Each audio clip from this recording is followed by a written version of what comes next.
Sí, sí. Bueno, gracias al Señor que nos permite estar una vez más para que sigamos estudiando su bendita palabra.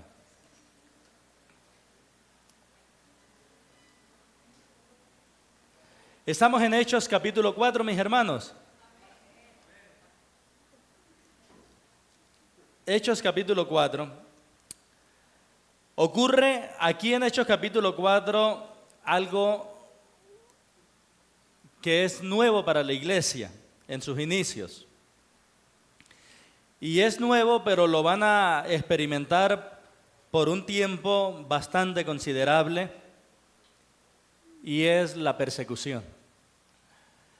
Este capítulo 4 del libro de los Hechos muestra los inicios de la persecución a los que se vio sometida la iglesia en sus primeros días. Y considero yo que una de las pruebas indebatibles, que una de las pruebas contundentes que nosotros tenemos para decir que la iglesia es el cuerpo de Cristo, para decir que la iglesia es un organismo, vivo, protegido por el Señor, es el hecho de que a pesar de la persecución, la iglesia se ha mantenido triunfante. Pensemos en esto. ¿Qué ocurre normalmente cuando a una empresa se le persigue? ¿Qué ocurre normalmente cuando a una empresa se le persigue? Quiebra. ¿Qué ocurre normalmente cuando a un pueblo, a una nación, a un país se le persigue? ¿Qué ocurre cuando a una familia se le persigue? Entonces, fíjense que todos se ven abocados a que, si bien no son destruidos, en algunos casos sí son muy diezmados, muy apocados. Pero ocurre algo con la iglesia. A la iglesia, entre más la perseguían, más florecía. Por algo, uno de los padres de la iglesia en sus inicios dijo: matadnos y regad nuestra sangre, pero sabed que nuestra sangre es la semilla que hará seguir creciendo la iglesia. Y eso, hermanos, es lo que nos va a registrar el capítulo 4. ¿Por qué es importante este capítulo para nosotros hoy? Porque si bien nosotros en nuestro país no estamos expuestos a persecuciones de este tipo, no quiere decir que la iglesia no esté siendo perseguida. Sí está siendo perseguida, solo que de otra manera y bajo otros disfraces, no tan de frente.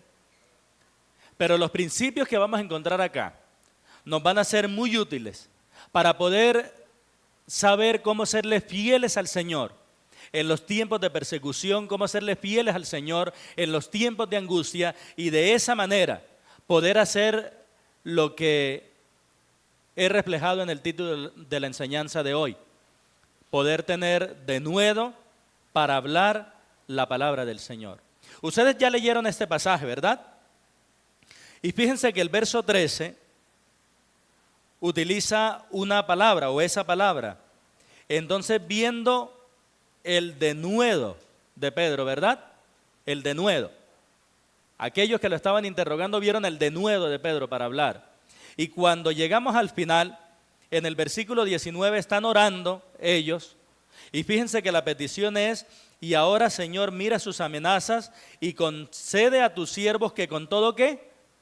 Denuedo vuelve a aparecer la palabra. Y se convierte esta palabra, esta pequeña palabra, en el eje sobre el cual va a girar toda la enseñanza de hoy. Ustedes saben que los ejes se caracterizan por ser pequeños, ¿cierto? Pero sobre ellos gira, rota una inmensa cantidad de cosas.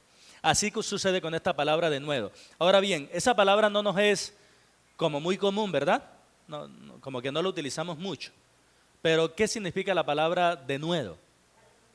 Eso. La palabra denuedo significa eso: valentía, valor, ser atrevido, pero atrevido en el sano sentido, ¿no?, de la palabra. Ser atrevido, ser osado. ¿Osado para qué? ¿Valiente para qué? ¿Tener valor para qué? Para hablar la palabra. Porque con toda seguridad, hermanos, ¿qué sucede cuando nosotros estamos emproblemados o estamos siendo perseguidos? ¿Qué sucede con el testimonio? Con frecuencia, ¿qué sucede? Eso normalmente mengua. Pero ¿cómo hacer, hermanos, para que a pesar de las pruebas, a pesar de las dificultades, a pesar de las persecuciones, poder hablar o seguir hablando poderosamente de la palabra de Dios? El pasaje de hoy nos va a dar 4 consejos, que son las 4 cosas que hicieron los apóstoles y los creyentes cuando experimentaron estos inicios de la persecución de la iglesia. Las 4 cosas que nosotros tenemos son la llenura del Espíritu, por un lado, la obediencia a Dios, por otro lado, el compañerismo y la oración. Son las 4 cosas que nos muestra el pasaje. Vamos a considerar la primera, lo que nos habla acerca de la llenura del Espíritu, porque, hermanos, con toda seguridad que la llenura del Espíritu hace hablar con denuedo la palabra. Observen ustedes los primeros 12 versículos. Ya sabemos y ya leímos lo que ocurrió, ¿verdad? Están ellos hablando. Esto viene, dense cuenta ustedes que el capítulo 4 arranca con un gerundio, hablando ellos al pueblo. ¿Por qué razón? Porque depende del capítulo 3. ¿Qué fue lo que ocurrió en el capítulo 3? A ver, ¿quién lo recuerda? ¿Qué ocurrió en el capítulo 3? Un cojo fue sanado, ¿verdad? Un cojo fue sanado. Y ellos aprovecharon esa sanidad para hacer ¿qué? Para que lo miramos hace 8 días. ¿Para qué utilizaron ellos la sanidad de ese cojo? ¿Qué hicieron ellos? Predicar a Cristo. Y ahí arranca el capítulo 4, hablando ellos al pueblo.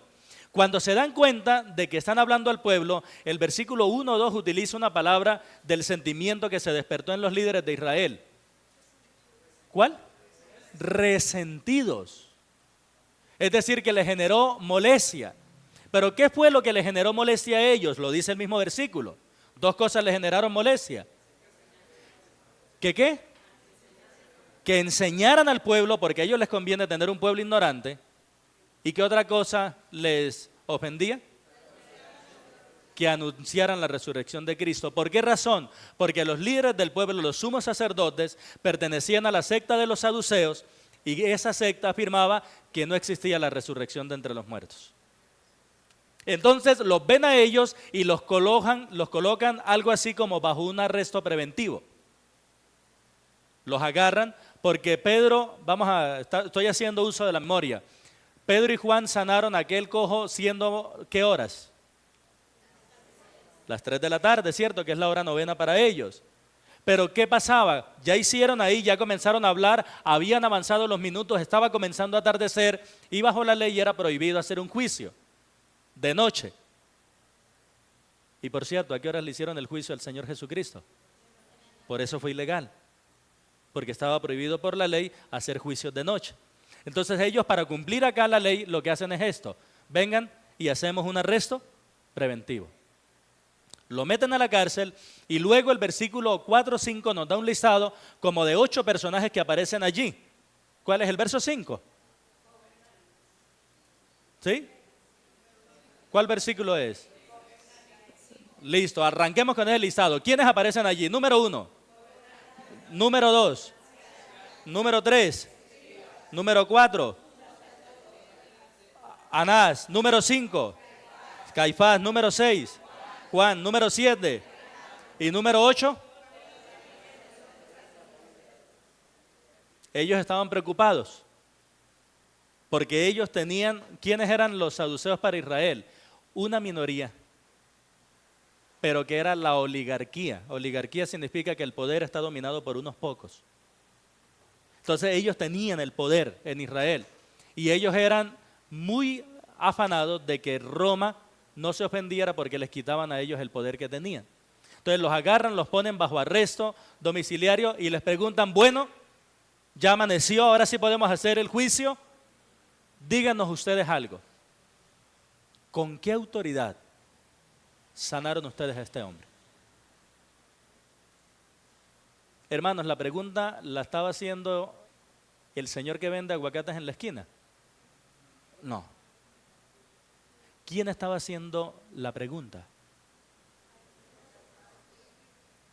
Los hombres más poderosos de Israel, los hombres más ricos de Israel, los hombres más influyentes de Israel, porque miren que allá está el sumo sacerdote, miren que allá está el jefe de la guardia y miren que allá está toda la familia de ellos. Es decir, que gente poderosísima está agarrando a estos dos y les dice en el verso 7, ¿con qué potestad o en qué nombre habéis hecho vosotros esto? Y viene lo primero que anunciamos acá. Verso 8. Entonces Pedro, ¿con qué característica? Lleno del Espíritu Santo. Quedémonos allí. Lleno del Espíritu Santo. La palabra llenura, recuerden siempre, siempre, siempre, no lo confundan llenura del Espíritu con bautismo del Espíritu. Bautismo del Espíritu es ser colocado cuando el Espíritu Santo lo mete a uno en el cuerpo de Cristo. Lo dice primero los Corintios 12:13. La llenura del Espíritu, hermanos, es el control. La llenura del Espíritu es el control que el Espíritu Santo ejerce sobre una persona.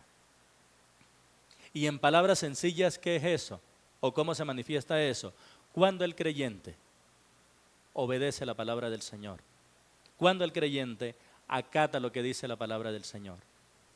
Por algo, recuerden ustedes el pasaje de Efesios, no os embriaguéis con vino en lo cual hay disolución, antes bien sed llenos del Espíritu Santo y miren los resultados, hablando entre vosotros con salmos, con cánticos, himnos espirituales, todo eso. Y en Colosenses 3:16 nos dice algo similar, la palabra de Cristo more en abundancia en vosotros y nos da el mismo listado, hablando entre vosotros con salmos, con himnos, con cánticos, con todo esto. ¿Qué indica eso? Que la llenura del Espíritu Santo es cuando la palabra controla mi vida. Y yo quiero agarrar a Gerson y darle una golpiza porque me cae muy mal, porque él me irrita, porque él es muy odioso, pero la palabra de Dios me dice, ame a sus enemigos. Y entonces refrena la palabra del Señor todo eso. De eso se trata la llenura del Espíritu. De que el Espíritu Santo tiene el control. Ahora, ¿en qué se ve el control del Espíritu Santo en este versículo? Porque el control del Espíritu Santo o la llenura tienen hechos al menos 7 manifestaciones diferentes. ¿En qué se ve el control en este versículo? Díganme ustedes, ¿en qué se vio el control? ¿En cómo se manifestó? En lo que Pedro habló, en la forma de hablar, muy bien. Porque dice, entonces Pedro, lleno del Espíritu Santo, les dijo. Y miren que él sabe con quién está hablando. ¿Él con quién está hablando? Con los gobernantes del pueblo y ¿con quién más? Allí está. Imagínense ustedes este discurso de Pedro. Gobernantes del pueblo y ancianos de Israel, puesto que hoy se nos interroga acerca del beneficio hecho a un hombre enfermo, de qué manera haya sido sanado, sea notorio a todos vosotros y a todo el pueblo de Israel, que en el nombre de Jesucristo de Nazaret, a quien vosotros crucificasteis y a quien Dios levantó o resucitó de los muertos, por él este hombre está en vuestra presencia sano. Este Jesús es la piedra reprobada por vosotros los edificadores, la cual ha venido a ser cabeza del ángulo. Y en ningún otro hay salvación, porque no hay otro nombre bajo el cielo dado a los hombres en que podamos ser salvos. Y termina Pedro el discurso inicial.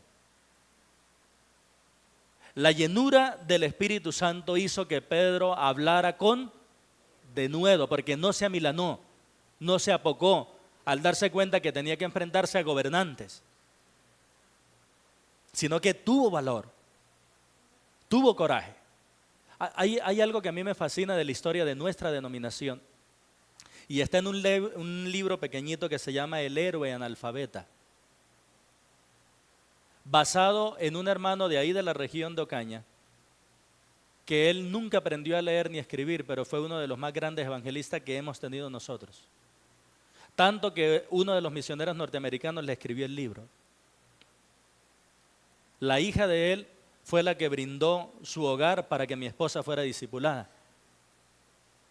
y también muy evangelista, y a mí me llamaba la atención que leyendo, él dice que él cargaba el Nuevo Testamento, la Biblia, con los versículos subrayados. Él no sabía leer, pero él puso a alguien que sí sabía leer a que le marcaba dónde estaban los versículos claves, como por ejemplo, por cuanto todos pecaron y están destituidos de la gloria de Dios. Como por ejemplo, y en ningún otro hay salvación. Y él hablaba con las personas. Un campesinito sin saber leer llegó a evangelizar al obispo de Ocaña y le decía a las personas, ¿usted sabe leer? Dijo, claro, yo sé leer. ¿Usted me puede hacer un favor? ¿Me lee lo que dice acá, que es que yo no sé leer? Mira, ahí dice, y en ningún otro hay salvación porque no hay otro nombre bajo el cielo dado a los hombres en que podamos ser salvos. Ah, bien. ¿Usted sabe qué significa eso? No, yo se lo explico. ¿De dónde podría sacar este campesinito analfabeta esa valentía? Hermanos, no es capacidades intelectuales, fuerza humana, es dependencia del Espíritu de Dios. Si nosotros pensamos que necesitamos ir al instituto bíblico, al seminario, para poder hablar de Cristo, estamos muy equivocados. Lo único que una persona necesita para hablar de Cristo, ¿qué es? Creer a Él. Ahora, ¿qué dijo Pedro siendo lleno del Espíritu Santo? Él dijo, según el verso 10, que Jesús es el Señor. Porque fíjense que habla de un Cristo que ellos crucificaron, pero que Dios resucitó de los muertos. Y recordarán quizá ustedes ese pasaje que dice, porque Cristo para esto mismo murió y volvió a vivir, para ser Señor tanto de vivos como de muertos. Y eso es lo que dice Pedro lleno del Espíritu Santo. Jesús es el Señor. Pero según el verso 11, Él le da otra característica en la parte final del verso 11 a Cristo. ¿Quién es ese Jesús del cual está testificando Pedro? ¿Qué significa eso? Para nosotros y para que lo entendamos, bueno, para que nosotros lo entendamos, eso equivaldría a decir Jesucristo es las columnas, las zapatas y la base. ¿Sí comunico? La forma de construir en la antigüedad, ¿cuál era? Se escogía una piedra grandísima, inmensa, se colocaba en el rincón y sobre esa piedra convergían todas las fuerzas de la edificación. Por eso esa piedra era la más importante y se le decía la cabeza del ángulo. Y cuentan la historia que esa idea surgió de cuando Salomón estaba construyendo el templo. Entonces mandaron los canteros, estaban sacando piedras y encontraron una piedra hermosísima, preciosa, y dijeron, esta piedra va a ser la cabeza del ángulo. Y la mandaron, pero no dijeron que era la cabeza del ángulo y la dejaron a mitad de camino. Y cuando vieron, bueno, esta piedra tan grande aquí, ¿qué está haciendo? Quitémosla de acá. La apalancaron y la mandaron a rodar fuera del camino. Los arquitectos que estaban construyendo, pasado el tiempo, dijeron, oigan, canteros, ustedes nos están enviando muchas piedras, pero no nos han enviado la cabeza del ángulo.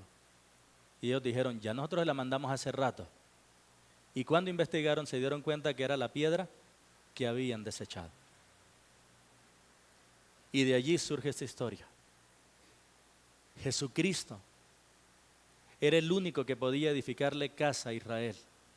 Pero los constructores, es decir, los judíos, agarraron esa piedra y la desecharon. Por eso Pedro les dice, Él es la cabeza del ángulo. Pero además de eso les dice Pedro que Jesús, en el verso 12, es la salvación. Porque en ningún otro hay salvación.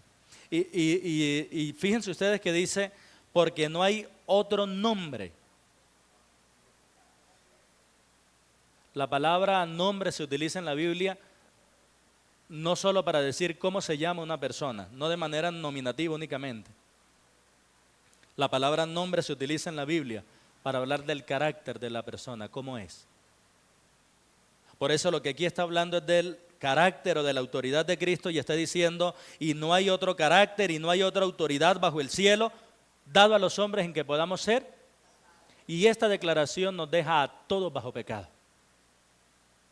A todos. Esa es la predicación de una persona llena del Espíritu Santo. Jesús es el Señor. Jesús es la cabeza del ángulo. Jesús es la salvación. ¿Qué notan en esa predicación? ¿Qué notan en esa predicación? Bien, mis hermanos, que el resultado de la llenura del Espíritu es una predicación cristocéntrica. Ponemos a Jesús en el centro, porque en ninguna otra hay salvación. ¿A quién más vamos a anunciar? ¿Quién más puede salvar? ¿Quién más puede rescatar? Solo nuestro bendito y poderoso Salvador, no hay otro. Además, hermanos, de que se necesita la llenura del Espíritu para hablar con denuedo la palabra, también se requiere la obediencia a Dios bajo cualquier circunstancia para hablar con denuedo la palabra. ¿Saben? Los versículos 13 al 22 nos enseñan eso, que la obediencia a Dios hace hablar con denuedo la palabra de Dios. Ustedes ya leyeron los versos 14 en adelante hasta el 18, ¿verdad? Ellos se enfrentan ante un problema. ¿Cuál era el problema según el verso 14? ¿Cuál era el problema al cual ellos se enfrentaron? O sea, ¿cómo negaban ellos eso? Entonces, ¿qué hicieron ellos? Agarremos a Pedro y a Juan y los sacamos y comenzamos a hacer algo en el verso 15. ¿Qué comenzaron a hacer?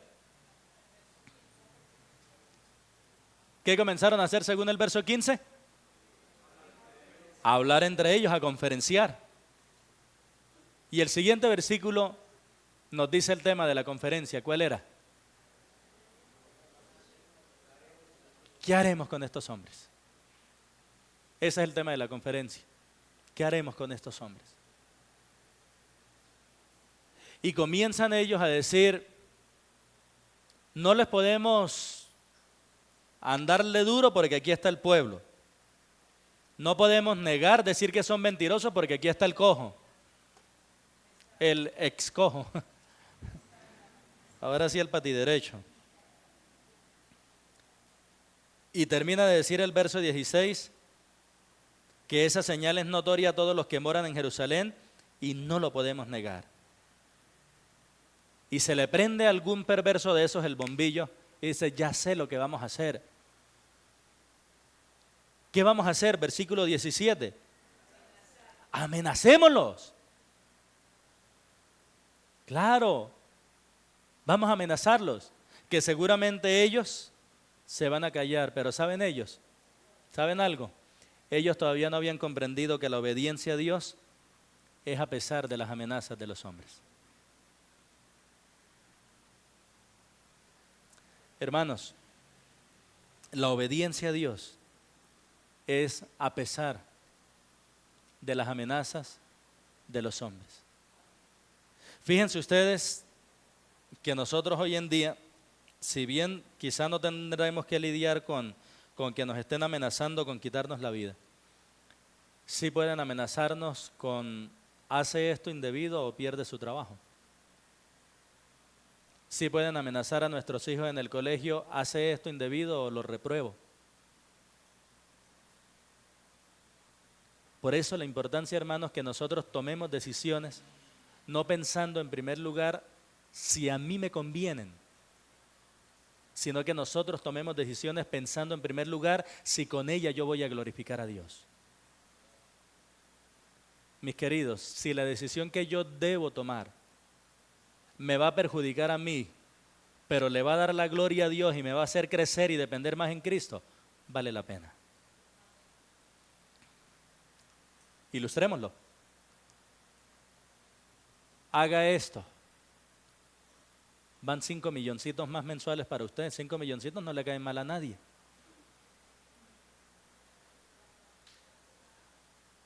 Pero la persona que tiene este compromiso fijo de la obediencia a Dios va a decir no.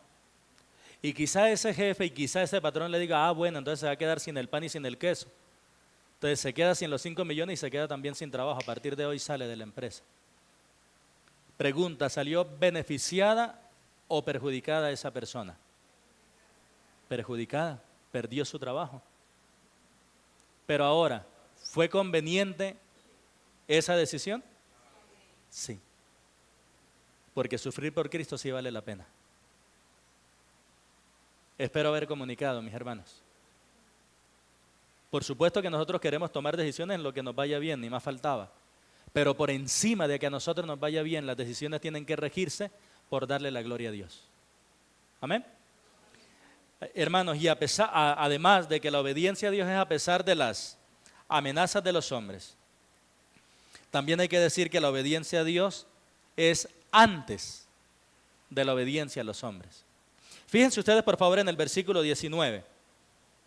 Bueno, en el 18 ellos les dijeron que en ninguna manera hablasen ni enseñasen en el nombre de Jesús. Verso 19, léanlo ustedes por favor, versos 19 y 20. 1, 2 y 3.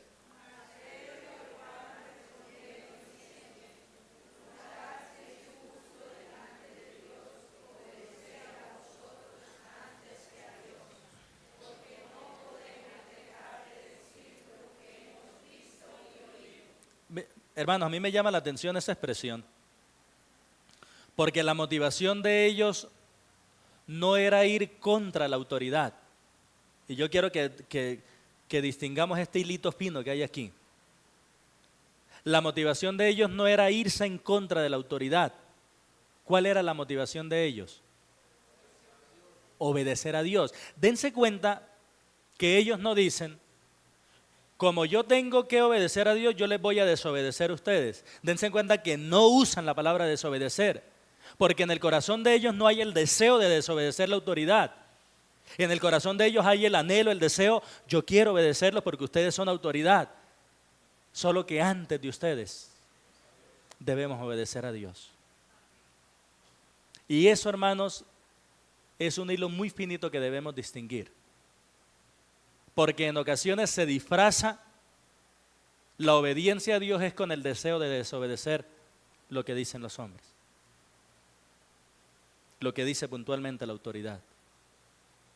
Y dense cuenta que ellos no le dicen a ellos, y yo insisto y perdónenme que repita, ellos no les dicen no los vamos les vamos a desobedecer. Ellos no les dicen no le vamos a obedecer. Ellos les dicen muy clarito, es necesario. Primero Dios, antes que los hombres. ¿Logramos ver la diferencia, hermanos? Para que lo tengamos presente. La motivación de ellos no era desobedecer la autoridad, sino obedecer a Dios, que aunque suene un poco similar, tiene su diferencia. ¿Y por qué es justo obedecer a Dios antes que a los hombres? Miren con qué relaciona la obediencia a Dios. Verso 20. Porque no podemos dejar de decir lo que hemos visto y oído. Fíjense que él está diciendo que si ellos siguen hablando de lo que han visto y oído, es algo justo. Porque, comprendamos esto, hermanos, la pregunta de ellos ¿es justo obedecer a Dios antes que a los hombres? La afirmación, perdón, es justo. Es lo que les dicen. Es decir, que ¿qué es lo que es justo? Según el verso 20, que cada creyente hable de Cristo. Es justo que cada creyente testifique de Cristo. Hermanos, entonces dejar de testificar de Cristo es equivalente ¿a qué? A injusticia. El hermano Carlos decía ahorita en los cánticos, de cierto modo tenemos una deuda, y yo diría de mucho modo. Pablo dice, deudor soy a todos, y lo dice no porque le debiera plata a todo el mundo, sino porque tenía la necesidad de anunciar que Cristo es el Salvador. Mis queridos, cuando nosotros tomamos la decisión de obedecer a Dios bajo cualquier circunstancia, de obedecer a Dios bajo cualquier impedimento, comenzamos a desarrollar denuedo para hablar. valentía para hablar, coraje para testificar. ¿Por qué razón? Porque la obediencia a Dios equipa para hablar con valor ante los peligros. ¿Quiere usted tener valor para hablar de Cristo? Haga algo sencillo. Obedezca lo que Él dice en su palabra. Y el resto va a fluir. Allí, hermanos, cuando el corazón se inclina a la obediencia, se vencen los temores, se vencen las penas, se vencen el qué dirán, todo eso se vence. Porque hay un mandato de testificar de Cristo, ¿verdad? Entonces la llenura del Espíritu hace hablar con denuedo, la obediencia a Dios hace hablar con denuedo la palabra, pero el verso 23 nos dice de algo más que nos hace hablar con denuedo. ¿Me ayudan a leerlo ustedes bien fuerte, por favor, el 23? Solo el 23. 1, 2 y 3.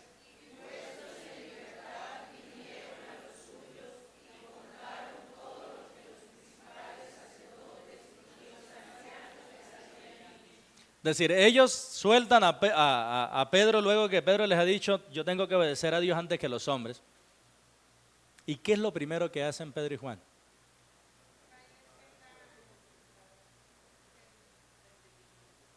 A ver, ve y les cuenta quién, a ver. ¿Y quiénes son los suyos? Los hermanos en la fe. Hermanos, ¿quién creyera? Pero ¿saben algo? El tercer punto de la enseñanza nos enseña que el compañerismo hace hablar con denuedo la palabra. Y eso es natural. Vamos a pasar por una calle sola a las 10 de la noche y nosotros estamos solos, ¿cómo nos sentimos?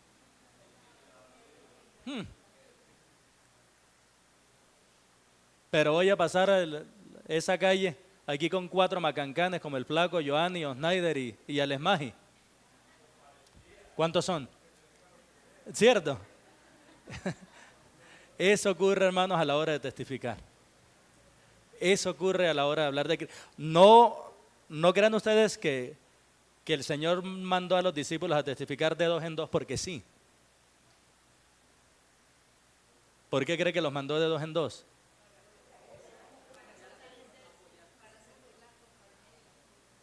Claro, porque si el uno cae, dice Eclesiastés, el otro lo levanta, pero ay de aquel que está solo. Hermanos, por eso todos nosotros nos necesitamos mutuamente. Todos nosotros nos necesitamos mutuamente, todos. Y dice, vuelto a los suyos, ¿cierto? Vinieron a los suyos. Vinieron a los suyos y contaron todo lo que los principales sacerdotes y los ancianos les habían dicho. Es decir, hermanos, en ese punto no me voy a detener mucho para poder avanzar del 24 en adelante, pero sí quiero decirles algo. Esto inició con una persecución. Agarraron a Pedro y a Juan, los metieron a la cárcel. Pero miren a dónde los está llevando ahora el Señor a raíz de la persecución.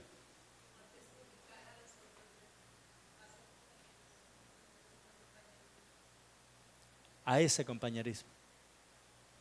¿Qué quiero decir con esto, mis hermanos, en una frase? Que las persecuciones deben llevarnos a ahondar el compañerismo cristiano. ¿A qué nos tienen que llevar los problemas que tenemos? A que podamos buscarnos, unirnos. ¿Saben que una de las cosas que debemos luchar cuando tenemos problemas es con ese instinto natural que tenemos de aislarnos y que no queremos que nadie esté cerca de nosotros? Porque si hay algo que nos hace bien es rodearnos de personas que teman al Señor, para que ellos nos puedan también brindar su apoyo. Porque ¿quién de nosotros cuando está desanimado le gusta estar acompañado? ¿Quién de nosotros cuando está en problemas le gusta estar acompañado? ¿Quién de nosotros cuando ha pecado le gusta estar acompañado? ¿Cuál Adán cuando pecó nos gusta estar solo? Todos somos así. Pero hay que luchar contra eso y valorar mucho el compañerismo cristiano, porque con toda seguridad, hermanos, que las persecuciones deben llevarnos a eso, a ahondar el compañerismo cristiano. A eso nos tienen que llevar. A ahondar el compañerismo cristiano. Pero queda una cuarta cosa, porque yo les dije que son 4 cosas que hicieron ellos para poder hablar con denuedo de la palabra. ¿Cuál es la cuarta? La oración. La oración hace hablar con denuedo la palabra. ¿Por qué razón? Verso 24. Y ellos, habiéndolo oído, alzaron unánimes la voz a Dios y dijeron. Y aquí comienza la oración. Y ojo con esto, miren cómo oran ellos. Soberano Señor, tú eres el Dios. Detengámonos hasta allí.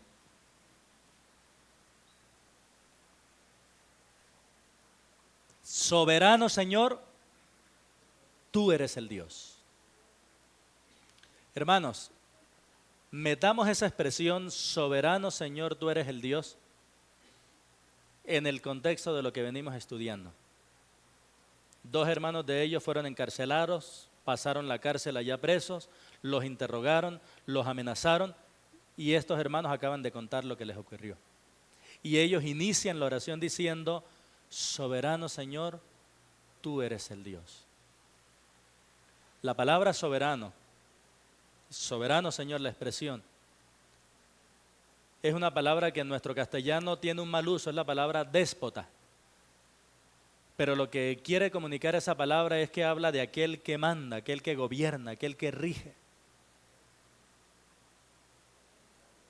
Y el término Dios significa poder y honor. O sea que Él está, en esta oración están reconociendo ellos que, cuando la inician diciendo, soberano Señor, tú eres el Dios.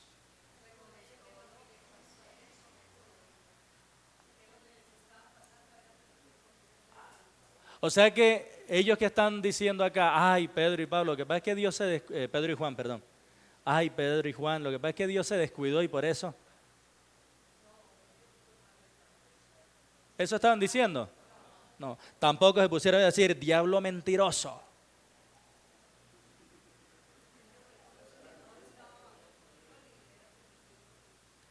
¿Qué dijeron ellos? Soberano Señor, tú eres el Dios. ¿Qué están reconociendo, Señor? Fuiste tú quien quisiste que ellos los encarcelaran.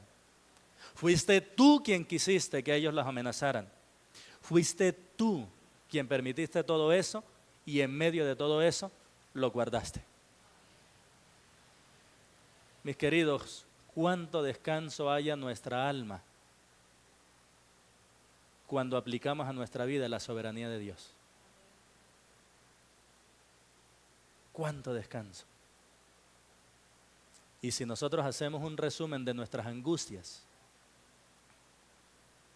podrán notar que el factor común es, no confiamos en que nuestro Dios es soberano.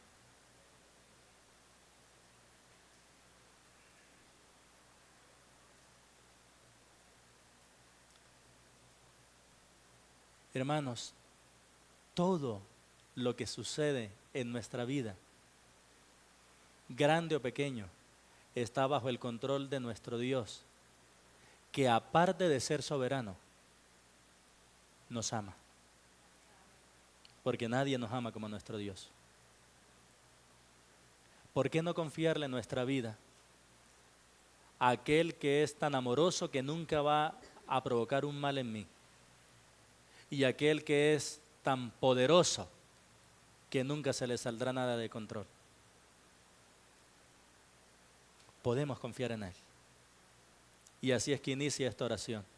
Soberano Señor, tú eres el Dios. Pero después de tú eres el Dios sigue una palabra. ¿Cuál palabra? Una sola palabra. ¿Cuál? ¿Qué?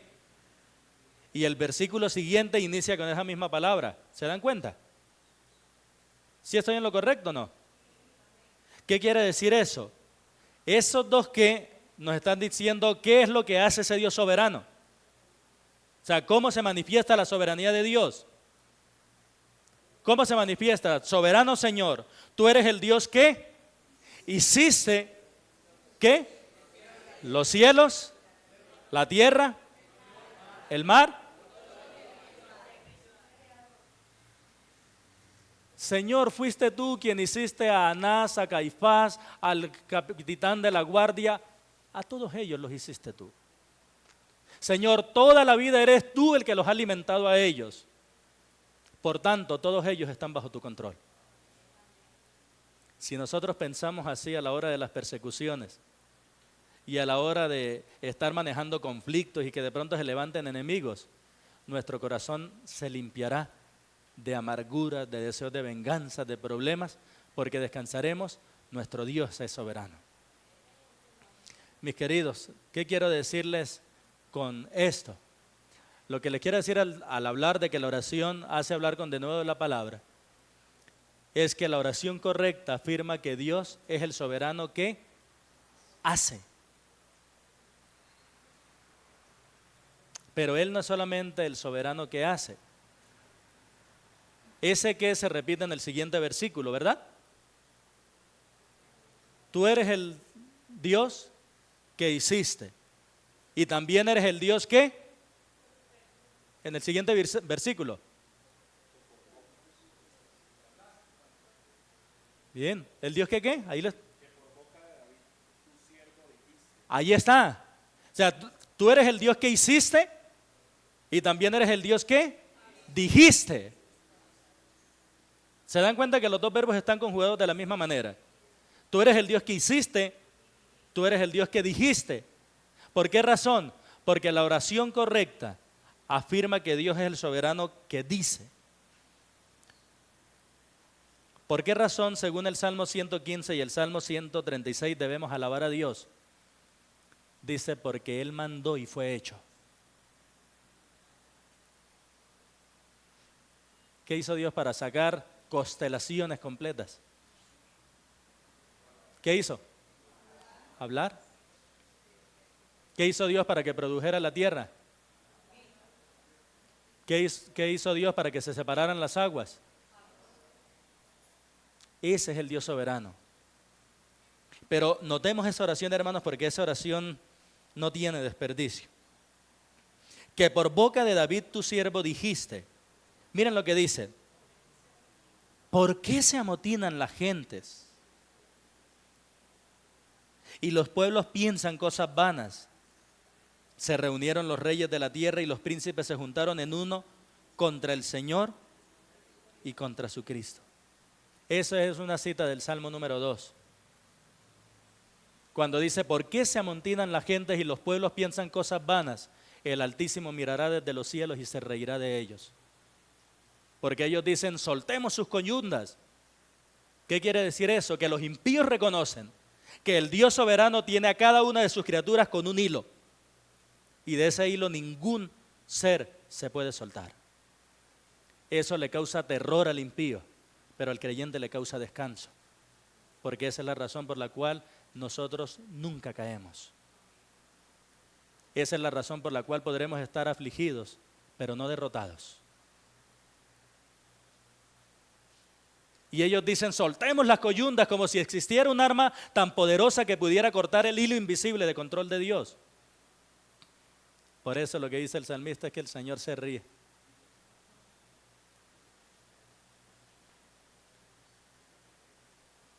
Eso es como cuando estaba yo niño y bien canzoncito que sí era, pero le tengo paciencia a mi hijo.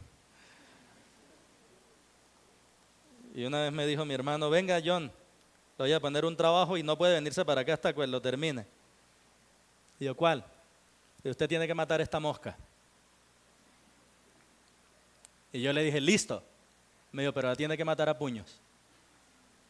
Y ahí me cansó. Tan infructuoso como eso, hermanos, es querer soltarse de Dios. Por eso es que el Señor pregunta, ¿por qué se amotinan las gentes? ¿Por qué los pueblos piensan cosas vanas? Y dice el verso 27, porque verdaderamente se unieron en esta ciudad contra tu santo Hijo Jesús, a quien ungiste. ¿Quién se unió contra su santo Hijo Jesús? Herodes, Poncio Pilato, los gentiles y el pueblo de Israel. Y la oración que ellos están elevando al Dios soberano no les da por decir, qué pecado, cómo golpearon a Cristo. La oración que están elevando ellos al Dios soberano no dicen, lástima, cómo golpearon al Señor. La oración de ellos no dice, uy, qué hombres tan malos, cómo lo crucificaron. ¿Qué dice la oración de ellos a ese Dios soberano que reconocen? Para hacer cuanto tu mano y tu consejo habían antes decidido que sucediera. Y esto es lo maravilloso de confiar en la soberanía de Dios, que incluso el plan más perverso de los hombres, a la final, hace avanzar el plan de Dios. Ellos creían que iban a detener a Cristo, ¿cómo? Matándolo. Y no se dieron cuenta que al hacerlo cumplieron el plan de Dios. Porque ese era el plan de nuestro Señor. Mis queridos, podemos confiar en nuestro Dios soberano. Podemos confiar en Él. Por eso dice, y ahora, Señor, dense cuenta cómo ora una persona que confía en la soberanía de Dios. Y ahora, Señor, mira sus amenazas. ¿Qué significa mira sus amenazas? Significa esto, Señor, yo no te voy a decir qué tienes que hacer tú con ellos. Tú sabes mejor que yo qué hacer con ellos. Por eso sencillamente le dice, mira sus amenazas. Y no dice, líbrame. Y no dice, quítalos. Hacen una petición. ¿Cuál? Y concede a tus siervos que con todo denuedo hablen tu palabra. Hermanos, más importante que nuestra comodidad es anunciar la palabra del Señor. Pidamos esa valentía al Señor. Cuando yo miro esta oración, y miren cómo reafirma la soberanía de Dios, puedo comprender algo que espero que sea de mucha utilidad para todos, hermanos. Y es que la oración es para llevarnos a confiar en la soberanía de Dios. La oración no es para que Dios cambie las cosas, principalmente. Muchas veces las cambia por su misericordia, pero no siempre. Entonces, ¿para qué es la oración? Para yo poder confiar en la soberanía de Dios. Para yo poder decir, Señor, mi plan era este, pero no se dio. Confío en lo que tú vas a hacer. ¿Qué creen ustedes que yo le oraba al Señor o le pedí al Señor cuando vi que mi papá enfermó de muerte? Que lo sanara. Y al final el Señor dijo, no, ya me lo voy a llevar. Y se fue papá con Cristo. ¿Para qué me sirvió a mí la oración? Para poder decirle, Señor, gracias. 20 años me dejaste disfrutarlo. La oración, hermanos, no es para cambiar planes primordialmente. La oración es para confiar en la soberanía del Señor, porque con frecuencia, cuando confiamos en la soberanía de Dios, Dios no cambia nuestros planes, pero sí cambia nuestro corazón. Nuestro corazón caprichoso, rebelde, egoísta, y lo vuelve un corazón dócil, manso, humilde. Por eso la necesidad de los problemas. 4 cosas que nos enseñan este pasaje de cómo poder tener valentía para hablar. Y arrancamos hablando de la llenura del Espíritu Santo con la cual Pedro habló, ¿verdad? Estar llenos del Espíritu Santo. Pero también, hermanos, poder tener la decisión de obedecer a Dios a toda costa. Vamos a obedecer a Dios a toda costa. Mientras hacemos eso, rodeémonos de la comunión, del compañerismo cristiano. Y que todas las circunstancias que vivamos juntos como hermanos nos lleven y nos conduzcan a orar. Y orar, y orar. Y el resultado de todo esto, hermanos, será poder para hablar la palabra del Señor. ¿Cuál es la enseñanza de este pasaje en una frase? que la valentía para hablar la palabra de Dios es posible aún en la más feroz persecución. Hermano, ¿en cuál de estas 4 áreas necesita usted crecer? Control del espíritu, obediencia a Dios, disfrutar la comunión, es decir, congregarse periódicamente, orar. ¿En cuál de esas 4 áreas necesita usted crecer? Si usted avanza hacia esas 4, toma la decisión de obedecer a Dios, toma la decisión de congregarse frecuentemente, toma la decisión de orar y toma la decisión de estar controlado por el Señor, el resultado va a ser valentía para hablar.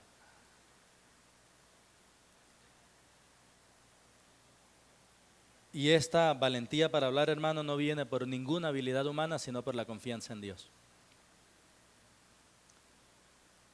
Y si aquí hay alguien que aún no ha creído en Jesucristo, permítame decirle, el mensaje que dio Pedro en el versículo 12 es para usted. Y en ningún otro hay salvación. Mi querido amigo, mi querida amiga, en ningún otro hay salvación. Usted necesita a Jesucristo para ser salvo. Por esa razón yo hoy le invito a que arrepentido de sus pecados ponga su fe en Jesucristo como su Salvador. Si usted reconoce en su corazón que es pecador y cree que Dios levantó de los muertos a Jesucristo, será salvo. No salga de aquí sin arreglar las cuentas con Dios. Porque si Dios, que todo lo sabe, envió a un Salvador, es porque Él sabe que usted está perdido y lo necesita. En ningún otro hay salvación, solo en Jesucristo. Oremos. Padre, gracias por tu palabra bendita, por la oportunidad de tenerla y por poder escudriñar en ella parte de todo el consejo tuyo. Te pedimos que nos des valentía para hablar tu palabra y que de ese modo la gloria de tu nombre sea dada a conocer entre los pueblos y que de ese modo tú traigas convicción de pecado para aquella persona que aún no ha creído en Jesucristo y que afirmes a los que ya son creyentes. Te lo pedimos en Cristo Jesús. Amén y amén.